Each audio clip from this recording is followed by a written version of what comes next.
പല ആർട്ടിസ്റ്റുകളും പറയാറുണ്ട് ചില ക്യാരക്ടർ അവരിൽ നിന്ന് പോകാനായിട്ട് അതിൻ്റെ ഒരു സീൻ കഴിഞ്ഞു കഴിഞ്ഞാൽ ഇപ്പോൾ ഒരു ഇമോഷണൽ സീനൊക്കെ കഴിഞ്ഞിട്ടും ആ ഒരു കരച്ചിൽ അവർക്ക് മാറ്റാനായിട്ടുള്ള ബുദ്ധിമുട്ട്, ആ ഒരു നെഞ്ചിൽ ആ ഒരു ഭാരം കളയാനായിട്ട് ബുദ്ധിമുട്ടുന്നുണ്ടെന്ന് പലരും പറഞ്ഞു കേട്ടിട്ടുണ്ട്. അങ്ങനെ ഒരു ക്യാരക്ടറിന്റെ ആ ഒരു പ്രഷർ കളയാൻ, ആ ഒരു ഹാങ് ഓവർ അത് എപ്പോഴെങ്കിലും ഫീൽ ചെയ്തിട്ടുണ്ട്? അല്ല, അത് ഈ കുറച്ച് സമയത്തേക്ക് നമുക്കുണ്ടാവും, സത്യമാണ്. അതുപോലത്തെ ഒരു നല്ല സീന്, നല്ലൊരു ഇമോഷണൽ ആയിട്ടുള്ള ഒരു ഷോട്ടും കാര്യങ്ങളൊക്കെ എടുത്തു കഴിയുമ്പോൾ അത് കുറച്ച് സമയത്തേക്ക് നമുക്ക് ആ ഒരു ഭാരമോ അല്ലെങ്കിൽ ആ ഒരു ഹാങ് ഓവർ മനസ്സിലുണ്ട്. അത് പോകാൻ ആ ഒരു സമയം കഴിഞ്ഞിട്ടേ പോവുള്ളൂ, അത് പോയേ പറ്റുള്ളൂ. ഇത് കംപ്ലീറ്റ് ആയിട്ട് വന്നാൽ ഇത് ഒരിക്കലും നമുക്ക് വേറെ സീൻ ചെയ്യാനോ അല്ലെങ്കിൽ പിന്നെ ഒരു കാര്യം നമുക്ക് പറ്റില്ല. കുറച്ച് നേരത്തേക്ക് ഉണ്ടാവും. അത് ആർട്ടിസ്റ്റുകൾക്ക് ഉണ്ടാവുമെന്നാണ് എൻ്റെ വിശ്വാസം. ആക്ടേഴ്സ് ഉണ്ടാവും. മഞ്ജുജിക്ക് ഉണ്ടോ അങ്ങനെ ഒരു മെമ്മറി ഉണ്ടോ, അങ്ങനെ ഒരു സീൻ കഴിഞ്ഞതിന് ശേഷവും അതിൽ നിന്ന് പോകാനായിട്ട് ഇത്തിരി ഒന്ന് ബുദ്ധിമുട്ടിയ ഒരു മെമ്മറി ഉണ്ടോ?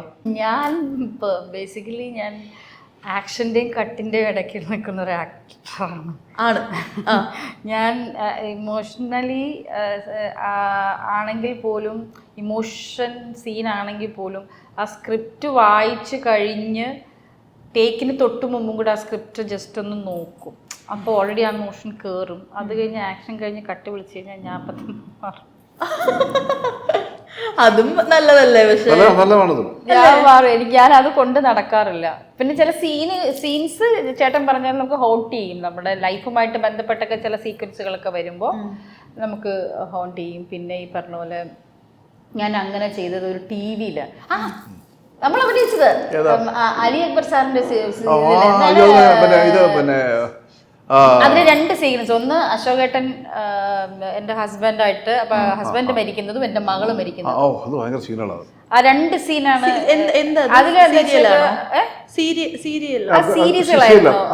സുന്ദരന്മാരും സുന്ദരികളും അല്ലേ?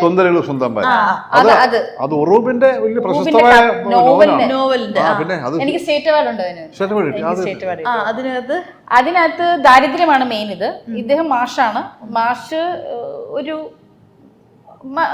മഷ്കുടൻ മാഷ്, അതായത് മാഷാണ്, പക്ഷെ ഒരു എന്താ പറയണ്ട, ഒരു ദുർചിന്തകളില്ലാത്ത, അതായത് പാവങ്ങളോട് കാരണം പൈസ അധികം വാങ്ങിക്കൂല, പൈസ സേവ് ചെയ്യൂല, അങ്ങനത്തെ. നമുക്ക് വീട്ടിലെ ദാരിദ്ര്യമാണ്, ഒരു സാധു ക്യാരക്ടറാണ്. അപ്പൊ എനിക്ക് അതിന് ദേഷ്യമാണ്. കാരണം മക്കളുണ്ട്. അപ്പോ ഒരു ദിവസം ഞാൻ ഇതിനും എപ്പോഴും ചീത്ത പറയും. അപ്പം ചീത്ത പറഞ്ഞിട്ട് ഇങ്ങനെ ഓരോന്ന് പറഞ്ഞുകൊണ്ട് ഇങ്ങനെ, നിങ്ങൾക്ക് നടന്ന പോലെ മക്കളുണ്ട്, അരി തീർന്നു, അതാണ് മറ്റാണെന്ന് ഭയങ്കരമായിട്ട് വഴക്കുണ്ടാക്കുമ്പോൾ ഇങ്ങനെ ഒന്നും മിണ്ടത്തില്ല. നിങ്ങളെന്താ മിണ്ടാതെ കിടക്കുന്നത്, നിങ്ങൾക്ക് ഇങ്ങനെ കിടന്നാൽ മതിയല്ലോ, അങ്ങനെ ഇങ്ങനെയെന്നൊക്കെ പറഞ്ഞിങ്ങനെ നോക്കും, കൂടി മരിച്ചു കിടക്കുക. അപ്പോൾ ആ ഒരു സീക്വൻസ് പക്ഷേ ഞാനിപ്പോൾ പറഞ്ഞപ്പോൾ പെട്ടെന്ന് കഴിഞ്ഞു. പക്ഷെ അങ്ങനെയല്ല, ഒറ്റ ടേക്കായിരുന്നു.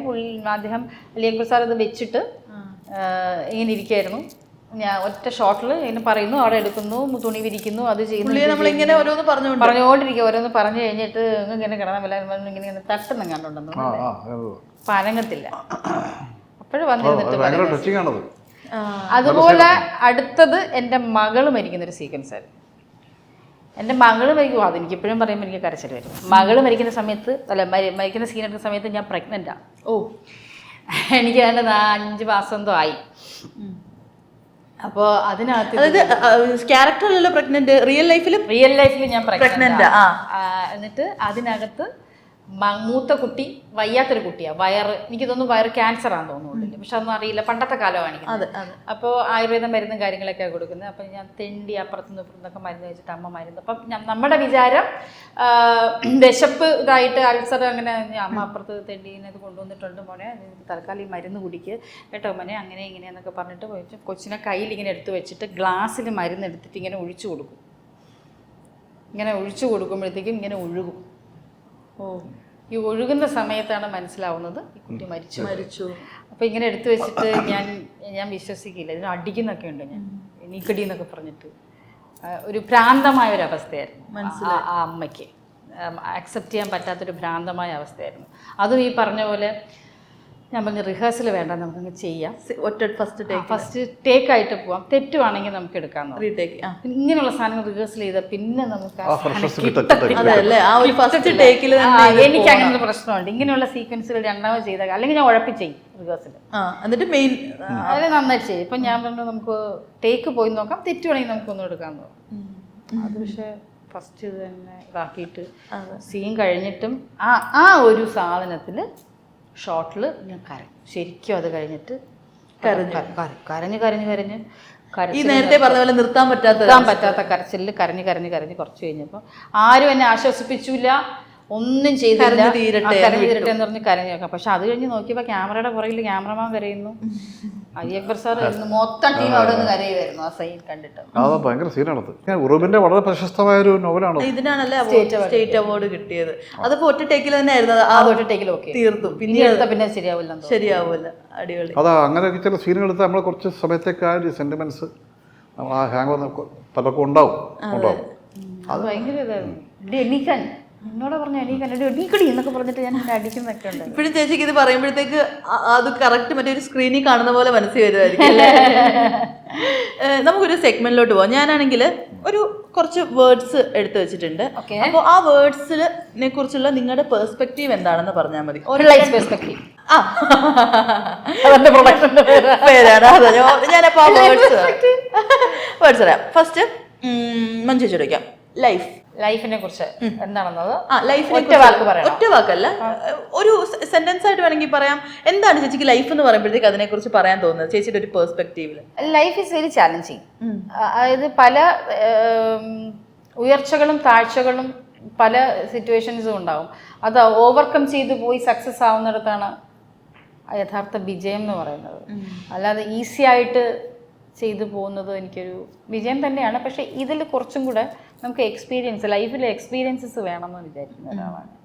എല്ലാ കാര്യങ്ങളും എക്സ്പീരിയൻസ് ചെയ്യണം. പിന്നെ ലൈഫിൽ ഹാപ്പി ആവണോ വേണ്ടേന്ന് തീരുമാനിക്കപ്പെടേണ്ടത് നമ്മൾ തന്നെയാണ്.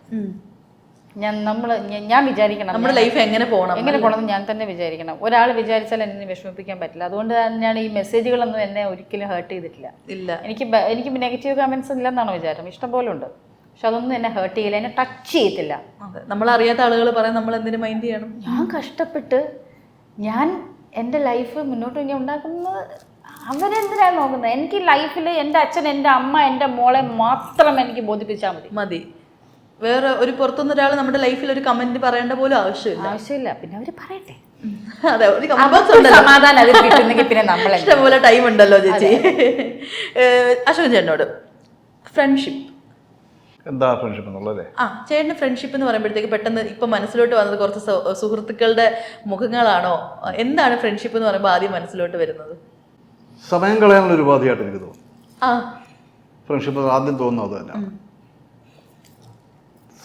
സമയം കളയാന്ന് പറയുമ്പോൾ നമുക്ക് സന്തോഷമുള്ള കാര്യങ്ങളാണ്. സന്തോഷം ജീവിതത്തിൽ വേണ്ടത് സന്തോഷമാണ്. പക്ഷെ ജീവിതം എന്ന് പറയുന്നത് സുഖവും ദുഃഖവും ഒരുമിച്ചുള്ള കാര്യം പറഞ്ഞാൽ അതിൽ ചേർന്നാണ് ലൈഫ് എന്ന് പറയുന്നത്. ഫ്രണ്ട്ഷിപ്പ് എന്ന് പറയുമ്പോൾ നമുക്ക് സമയം കളയാനും നമ്മുടെ മനസ്സിൽ സന്തോഷം ഉണ്ടാക്കുന്ന കാര്യങ്ങളും ഒക്കെയുള്ള ഒരു ഫ്രണ്ട്ഷിപ്പ്. ഇപ്പോൾ എല്ലാവർക്കും അറിയാവുന്ന കാര്യമാണ്. പരസ്പരം സുഹൃത്തുക്കൾ തമ്മിലാകുമ്പോൾ ഒരു നല്ല വിഷമവും സന്തോഷമുള്ള കാര്യങ്ങൾ ഫ്രണ്ട്സ് ആകുമ്പോൾ ഒരുമിച്ച് നിൽക്കുക എന്നുള്ളതാണ് നമ്മളെല്ലാം പഠിച്ചിരിക്കുന്നത്, അല്ലേ? അതാണ് ഗുഡ് ഫ്രണ്ട്ഷിപ്പ് എന്ന് പറയുന്നത്. അപ്പോൾ ഫ്രണ്ട്ഷിപ്പ് എന്ന് പറഞ്ഞാൽ ഗുഡ് ഫ്രണ്ട്ഷിപ്പാണ് ഉദ്ദേശിക്കുന്നത്. മോശം ഫ്രണ്ട്ഷിപ്പ് എന്ന് പറഞ്ഞാൽ നമുക്കെന്തെങ്കിലും ഒരു ചെറിയൊരു ദോഷം വന്നു കഴിഞ്ഞാൽ ശരി പിന്നെ കാണാൻ പറഞ്ഞ് പതൊക്കെ പിന്നെ തലയെ മുണ്ടിട്ട് പോകുന്ന പാർട്ടീസ് അല്ല. ഇത് വേണം അതിനകത്ത്. അങ്ങനെയാണ് ഫ്രണ്ട്ഷിപ്പ്. ഇതാണ് എൻ്റെ മനസ്സിലുള്ള ആദ്യം കടന്നുള്ള കാര്യം. അതാണ് സൗഹൃദം എന്നുള്ളൊരു സംഭവം. സൗഹൃദം അതൊക്കെയാണ്. എന്നുവെച്ചാൽ ദിവസം ചെന്ന് എനിക്ക് ഇന്ന കാര്യം എന്നെ സഹായിക്കണം അതല്ല. നമ്മൾ പറയാണ്ട് തന്നെ മനസ്സിലാക്കി വരുന്ന ആളുകൾ മനസ്സിലാക്കി വരിക, നമുക്ക് ആശ്വസിപ്പിക്കുക. നമ്മളെ നോക്കാതെ ഇപ്പോൾ അയാൾ നമുക്ക് ഇപ്പം ഒന്ന് വിളിക്കുക, എന്നെ വിളിക്കും, അയാളിപ്പോൾ ചിലപ്പോൾ വരും എന്നൊക്കെ അങ്ങനെയുള്ള ആൾക്കാർ നമ്മുടെ മനസ്സിൽ വരിക. അതൊക്കെയാണ് എൻ്റെ ഫ്രണ്ട്ഷിപ്പ് എന്ന് പറയുന്നത്.